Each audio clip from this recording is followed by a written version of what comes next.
కొనసాగే అవకాశం ఉంది. అప్డేట్స్ ఏంటి?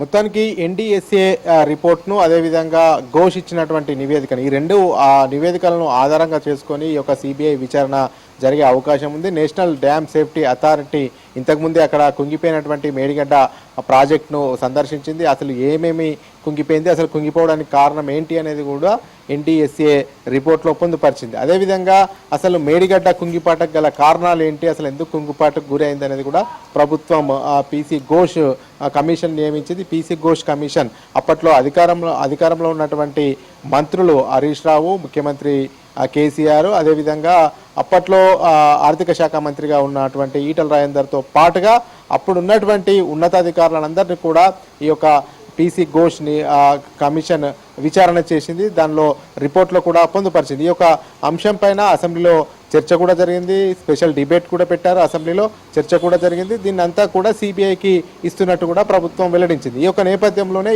ఈరోజు సిబిఐ ఒక ముందడుగు వేసింది. విచారణ చేయడానికి సిద్ధంగా ఉంది. ఎందుకంటే ఘోష్ కమిషన్ను అదేవిధంగా నేషనల్ డ్యామ్ సేఫ్టీ అథారిటీ రిపోర్ట్ను పరిగణలోకి తీసుకొని ఈ యొక్క విచారణ చేయడానికి సిద్ధమవుతుంది. అయితే మొత్తానికి చూసుకున్నట్టయితే కాళేశ్వరం ప్రాజెక్టు పైన పెద్ద ఎత్తున ప్రతిపక్షంలో ఉన్నప్పుడు కాంగ్రెస్ విమర్శలు చేసింది. పెద్ద ఎత్తున అవినీతి జరిగిందని కూడా పెద్ద ఎత్తున ఆరోపణలు చేసినటువంటి సందర్భం. అయితే ఇప్పటికే అప్పట్లో ఇరిగేషన్ శాఖ మంత్రిగా ఉన్నటువంటి హరీష్ రావు స్పష్టం చేశారు, ఇక్కడ ఎలాంటి అవినీతి జరగలేదు, కుంగుపాటుకు గురైంది. కుంగుపాటుకు గురైనంత మాత్రాన కాళేశ్వరం అవినీతికి జరగలేదు, ఏదో కొంచెం ఆ ఫిల్లర్లో క్రాక్ వచ్చినంత మాత్రాన మొత్తం అవినీతి జరిగిందనేది కూడా ప్రభుత్వం ఆరోపణలు చేస్తుంది. ఇది మొత్తానికి ఘోష్ నివేదికగా లేదు, కాంగ్రెస్ నివేదికగా ఉందనేది కూడా బీఆర్ఎస్ ఆరోపణలు చేస్తుంది. అయితే బీజేపీ అయితే ఇప్పటికే కేవలం మేడిగడ్డ మీదే విచారణకు ఆదేశించారు.